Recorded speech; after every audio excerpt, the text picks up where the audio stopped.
Hey everybody, it's pal Drew Dracy, 30-year comic book industry veteran and longtime fanboy and three-time author on Amazon. Been thinking about this for some time now, Ant-Man and Giant Man.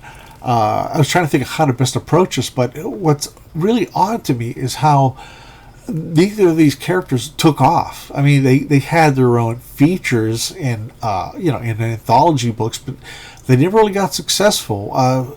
To merit their own books. They got better many years later, many, and we just had a third Ant-Man movie last year.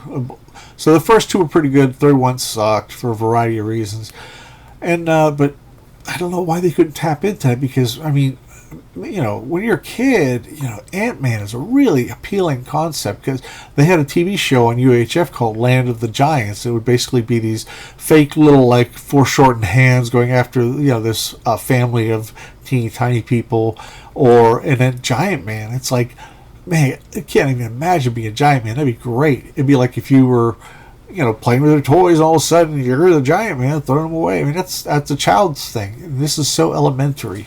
But the Atom at DC was done far better, and it had a lot of like pseudoscience plus hard science because Julius Schwartz, I think, was in charge of that. And he had a long time science fiction background. I think he wrote a lot and he did a lot of fanzines before that. So Tales to Astonish number 27. This is published here first because it was the first. This book outsold some of the previous issues of Tales to Astonish for whatever reason, because Tales to Astonish, Tales of Suspense, Strange Tales, etc., they all had the same sort of stuff going on. It was like the post-Godzilla kind of radioactive monsters and stuff like that. Now, this sold well, much better than the previous. What's weird is there was a very similar story about a guy being put in a beehive. Now, if that had been sold, then he would have been B-Man or something like that. But the only B-Man I know was in some awful Harvey comic one-shot that they tried to put out when, in '66, when that was a big thing. When superheroes, a.k.a. Batman craze, kicked in. So they waited, what is it, several months later, here comes Ant-Man again. I almost bought a tin sign of this because it just was cool, but they took out the gun and it looked really dumb. So I was like, oh well. I mean, I sort of know why. There he is, one of the earliest Marvel superheroes. He comes out about the same time as Fantastic Four 16. So you have Fantastic Four, you have Spider-Man, and now you have Ant-Man. You had Hulk, and that failed. But we're not even to the X-Men or the fully formed Avengers or Captain America's Return. So it basically was a background where Ant-Man had a wife over in the Soviet Union who was helpless and captive, and he wants to rescue her. Now, this is the kind of stuff that, kids love this stuff. And, I think maybe it did okay at first. I mean, it had to because it lasted longer than 2 issues, If it had failed, there's just so much fun to be had there. Crazy perspectives, So he basically comes like as a friend of the policeman, but he doesn't really have anybody in his life. It's just him and the cops, and there's no supporting characters yet. Anyway, actually, I'll get to that later. Like this cover was a bit of a mistake, misfire in my hand. I love the colors. I love the green on the mint green, but he's this big. He's about to get caught, but maybe if that was cropped and tilted to give it like that could have been a good cover. And I still love it. It's so I don't know why. It's crazy, but I love his big old Kirby mitts. Protector is spelled wrong, but it's not often you see that kind of stuff in a classic Marvel comic. It goes on with Ant-Man, portrayed by the ants. This is my discovery of Ant-Man. It was in Giant Size Avengers number 4, which had the whole Celestial Madonna story finished by Steve Englehart and Don Heck, and they stuck Ant-Man in there. And I was like, oh my gosh, what is this? I mean, first of all, the crude Kirby art is just so charming. It just really, there's this Edward G. Robinson, or Edgar, I can't remember which. So, Egghead Just covers about the personality of the ants. I'm not covering this as long as I would with comics tropes. That's a YouTube channel where he covered Egghead for the longest time, and just one episode is so funny. So gets the fly paper. Blah, blah, blah, blah. Apparently, he keeps the strength of a average human. Drops the fly paper. It is fun, but even as I was reading this, I was kind of like, well, they're kind of doing this same sort of thing. They don't really have a direction, and eventually, after X amount of showing then episodes, comics, you have to build up something. You have to build up a cast, a crew, like just a friends, families, just people, and you need to have a little bit of why do you care for this person. Like, you're not given any reason why you care for him. He's a good guy, and he's doing. That's a very DC Comics thing, but they did it much better with with the Atom and some other stuff, because you had Julius Schwartz and his followers doing something who were really into science fiction. They could really sell the story, and they were really into selling plot. And Marvel wasn't so much about plot as they were about personality. It's 50-50 depending on what stories you're reading. So now you're seeing stuff farmed out. It's like, Larry Lieber, inking Saul Brodsky. Very rare you see that. But there's no cast. It's like he comes home to his aunts and that's such a crazy cover. That's like a cover like really, if you were on stands and you never read an issue like that, you'd be like, I don't know what's going on. So I got Don Heck stepping in. Editor's note.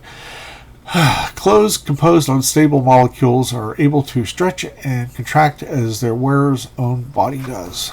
And established by Reed Richards. And like I said, it's okay. Such a goofy. These covers are so goofy. Voice of Doom. He's just this guy with a pork pie hat, however you say it. I love this cover because Ron Friends did a version of it for an issue of Captain America on the cover. It was like, I don't know, 352 or something like that. And so it was like a total takeoff on it. And, like I say, he's going around, but he's got zero personality. Well, now, there is the Wasp. He has someone to talk to beside himself. I mean, in the 40s, a lot of superheroes had kid sidekicks so the heroes could have someone to talk to. I mean, that goes far back as Batman. Hold on a second. Is this Kirby? I think so. Yeah, I think... Wait. Yeah, see, Kirby came back, and he's a stabilizing force here. H.E. Huntley. No, thank you. So it talks about his origin with his wife had been in Berlin, or, East Berlin or something like that. Trapped behind the Iron Curtain, let's put it that way. And it's a good origin story. And the way Kirby paces stuff out, you could tell by the postures that he finally has something to care about. That, I love that so much. I think I'm falling in love with you. He got his own pheromones kicking in big time for being a little ant guy. See, there's so much cool shit going on. And I can't help myself being drawn towards him. So he carries her, and she's, at first she's the helpless female, So, this gun, it's so silly. It's like, wait a minute. He has to shoot it as somebody small. It's like, why don't you just, wait a second. Give me a second. I'm going back to, it was the antidote to this formic acid and all that. But once he did it, why shrink the ant size? I don't know. But I have this little, I'm not going it alone, Kearns. Not anymore. Not ever again. So now we have something going on here. Egghead returns, but he's got this really awful beard. He just looks, he's a real shaggy looking effer. And again, these are mostly plot oriented. I'm not keen on that splash. I'm sorry, Don. I love Don Heck stuff, but that's something I should have been kind of stanchious. Said let's do it a different way. So basically what happens is they turn into like a bickering couple, and there's no other, it's just these two. It's like there's no supporting cast. And it gets a little hollow after a while because, again, you just can't really relate to them. But then Giant Man and Kirby is brought back to set a new goal. What do you call it? Oh, change the status quo. That's the word. And now that's a Don Heck image. I love it. I thought it was Kirby at first, and I just bumped upon it. So, let me break it out of the house. That's such a cool image. He lives like somewhere in New York State. So, Living Eraser is pretty cool. I first saw him in what was it? Marvel 2-in-1 with Morbius the Vampire. So, I remember way too much of his shit. So you got your Giant Man now, but jeez Louise, he is such a loser. He's worse at Giant Man than he is Ant-Man. Look, okay, the human top zipping around, and he's like, "Oh, I can't get you." I'm like, that happened a lot in when he was Giant Man. He was just too big, and I'm like, it's not that hard to just like spread yourself out and land on somebody or end up where their body will be and kind of stop. Steve Ditko added the inks, but it's not very. It looks a bit rushed. It's almost like you wouldn't know that was Ditko, but I think this just had I think Ditko was just doing Stan a favor. Down to put on my turnip head.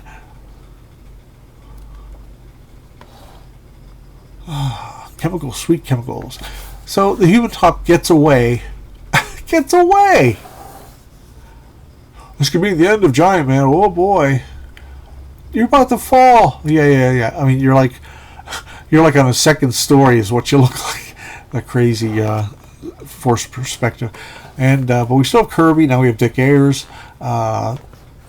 He's practicing with a robot human top. Now, if anything, I would have brought the robot to the regular human top, because then it could be like if you ever were a kid in the 70s, you had there was a toy where you twist the battling tops or something like that.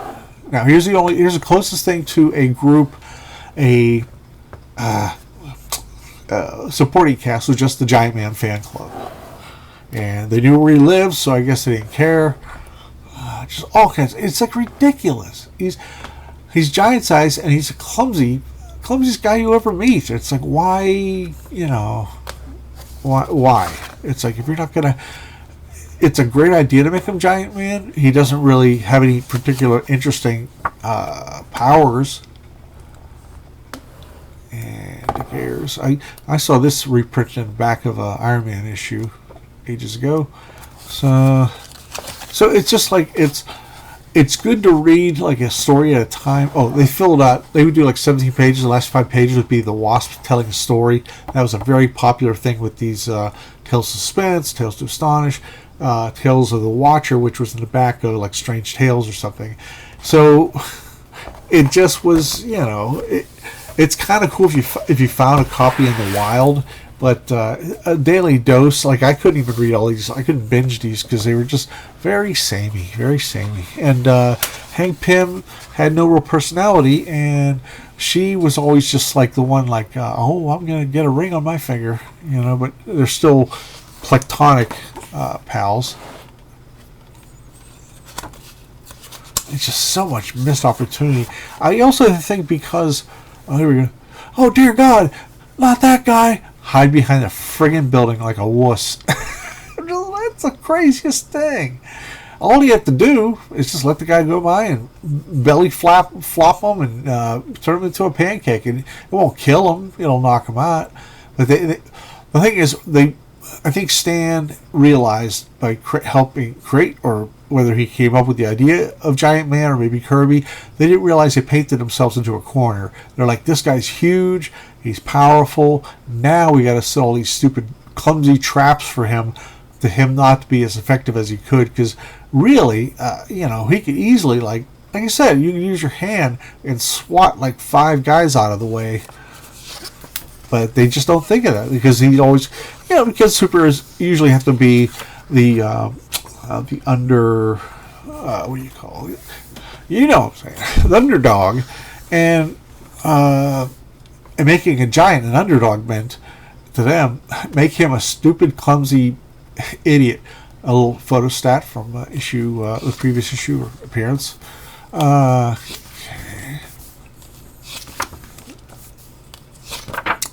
So it's like nothing has really changed. The Coming Magician, these lame villains, like the Porcupine, I like only because I kept bringing him back, and some of these other goofy characters. That was another thing too. He lacked great villains.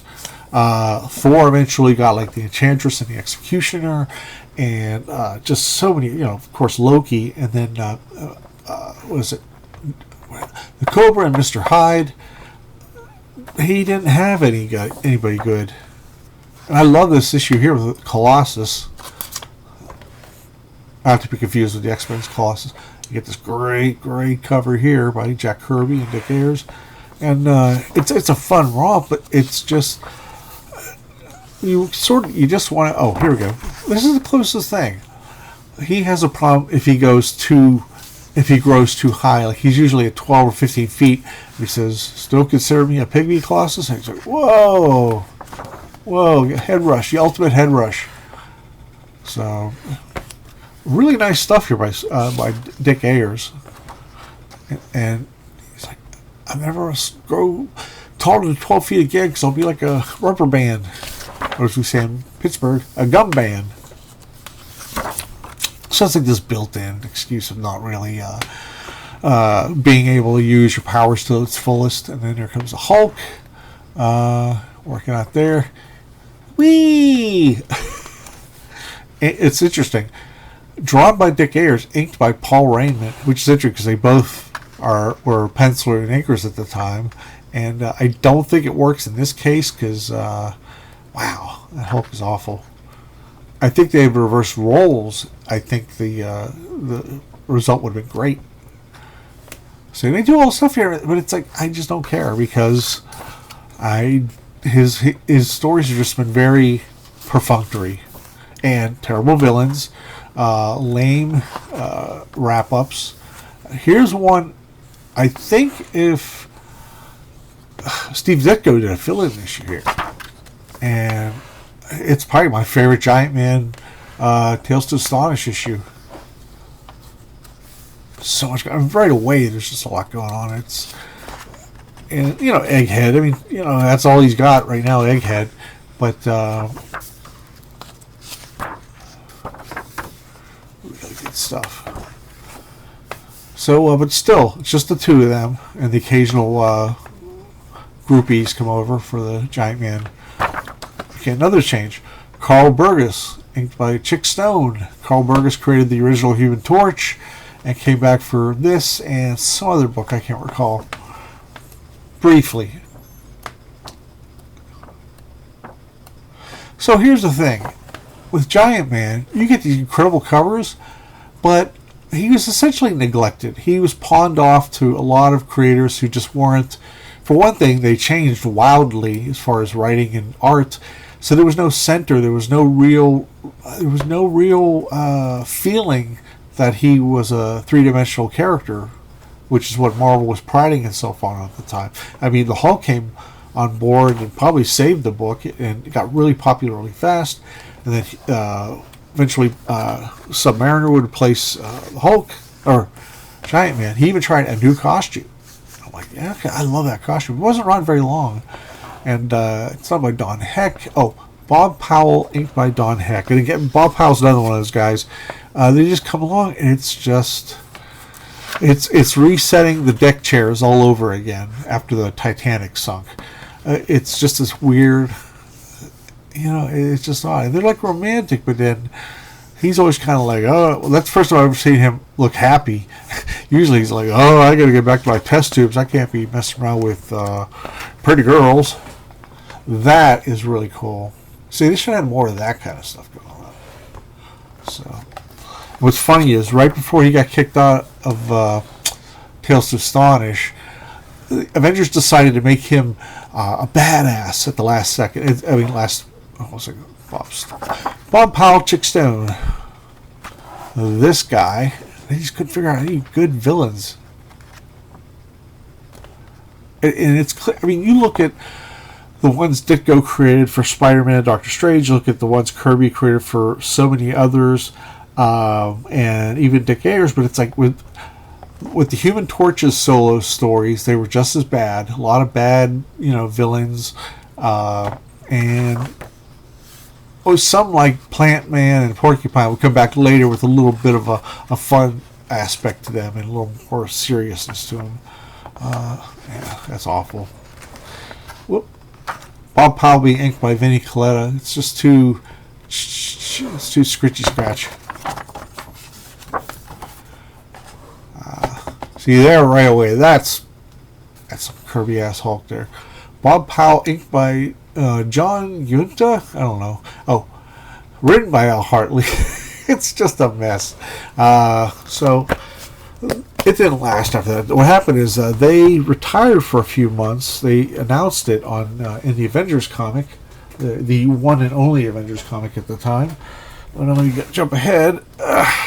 And you know what? A lot of people didn't miss them because a lot of fans did, but Prince Namor, when he came back in Tales to Astonish, he had a built-in, supporting cast, and he had a purpose. That was the thing missing from both of Ant-Man and Giant Man. They didn't really have any sense of purpose other than taking out perpetrators. That was their purpose. They're perpetrators first. Okay, I'm going to go back. I'll go right before. Okay, here we go. This is kind of funny because. Let's see. Okay. Really cool issue. Love those colors. Oh god, they're so audacious. Issue 15, last issue before the new roster shows up. These guys will hit the road, leaving Cap and the new Avengers around. But what's funny is, it's like a last gasp attempt to make Giant Man cool and tough and hip. And he really hogs the action in this. This is Don Heck.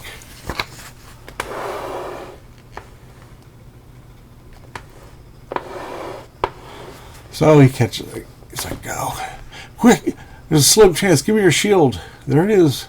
And only you could pull it off. Then it got banged back. So it's all upset like, oh man, you're a great guy. I don't know if Cap ever had anybody throw his shield. Master reveals are back. Well, except for Wonder Man and the Count Nefarious story and other stuff. But I'm getting off on a tangent. Okay, there's Giant Man. I love that kooky costume. Sitting on the marquee. And like out of the blue. Stop, Dropper, in the name of the Avengers. It's a giant one. Leave the Wasp. We have other tasks to complete. So, like I said, all of a sudden he's getting front and center attention.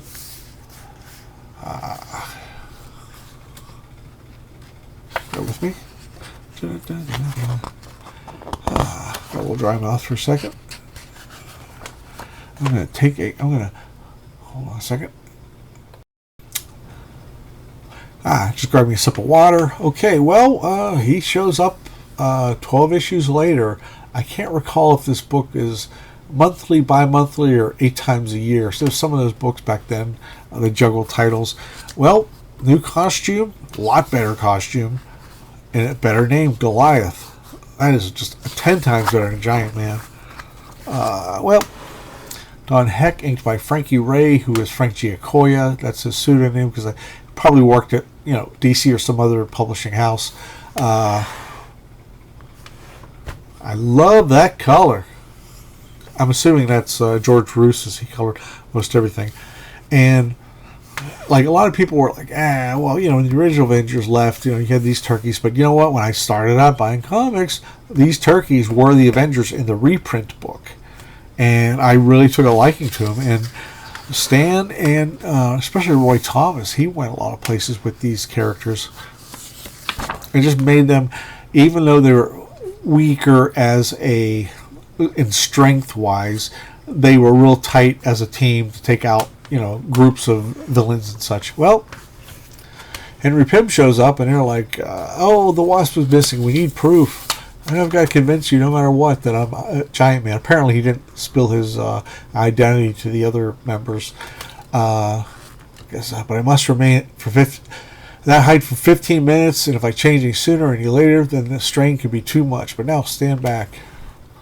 And she goes, wait, you had no costume. I never told anyone, but I've been sewing a new outfit in case you ever did return. I'll get it. It's a very ladies' home journal article from the 60s. So it's pretty snazzy. Yeah, I'm digging it. And they're like, yeah, well, that remains to be seen. He's a phony, blah, blah, blah, blah. And he shoots up like that. Wow. You're the real Goliath. I would have gently nudged him with my boot and said, yeah, friggers. So, conveniently, gas knocks all the Avengers out. Oh, whoa. Hang on, everybody. Bear with me.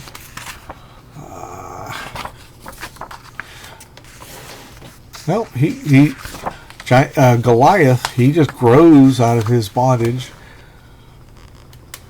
And for once, you're seeing him being more, he's been a little more aggro. Like when he was even with Giant Man Ant-Man, he was kind of going by the book and all, but he's, he just has more of an edge to him,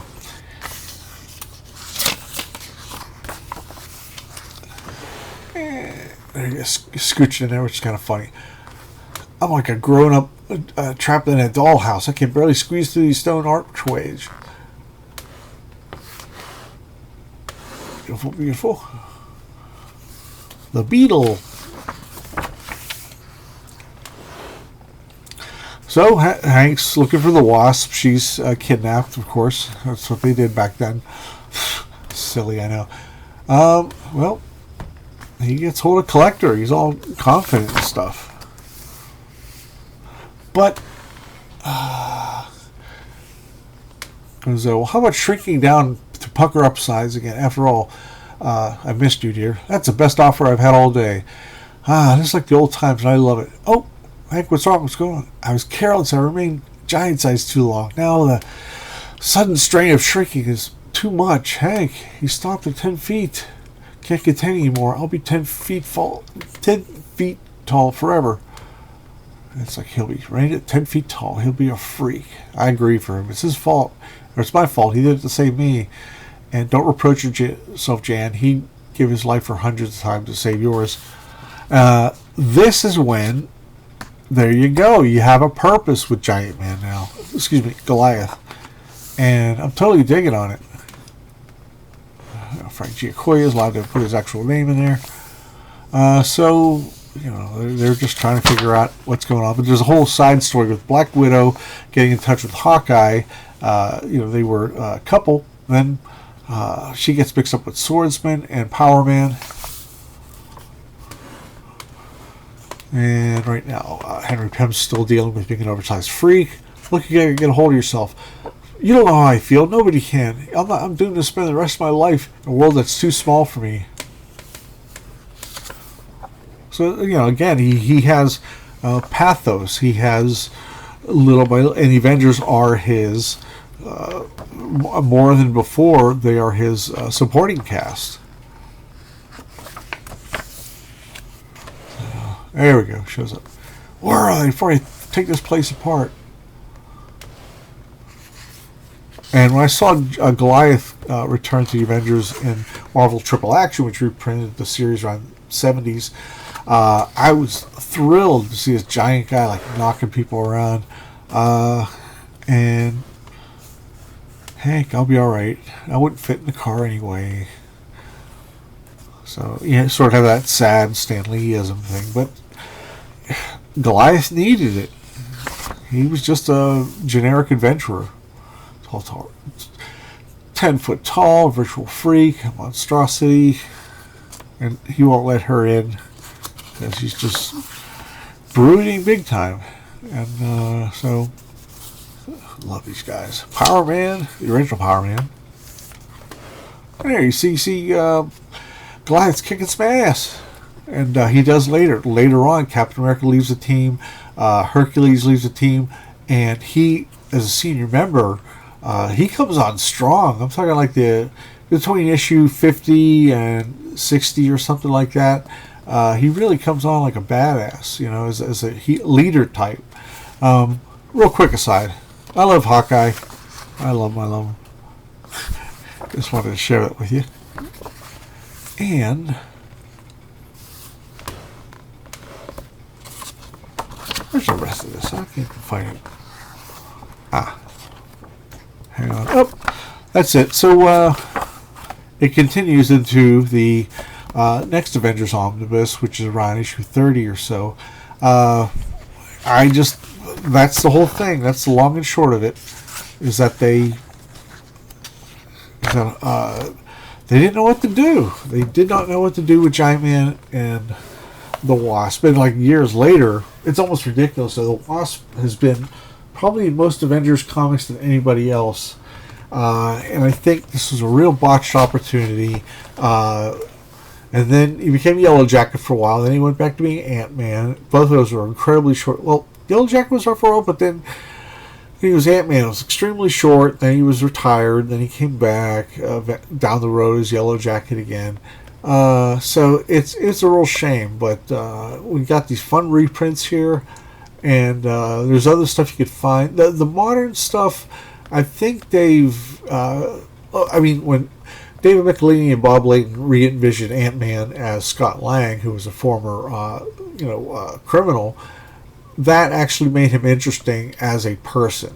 And then Giant Man was Black Goliath, who was Bill Foster, who was Hank Pym's assistant in the lab. He took the growth formula, and became Black Goliath, and then they changed his name to Giant Man. And then he got killed around like 2008 or so. But people don't... I guess it's a trap. A lot of writers, comic writers at the time, they didn't know how to deal with somebody so powerful as Giant Man. I mean, I mentioned before on Legion of Superheroes episode where there was a Colossal Boy who could grow up to like 50 feet, and he wasn't just standing there like taking bullets. Oh, I'm a big target. There was one scene where he just came in and like swatted them all out of the room, and it's like, but they had to keep shackles on him. So he had no supporting cast. He had no real personality to speak of. And they made him a wuss just to give him some conflict in his life. So that's it. That's it. I hope you liked it. I hope I didn't bore the shit out of you or anything. I will talk to you another time. Bye.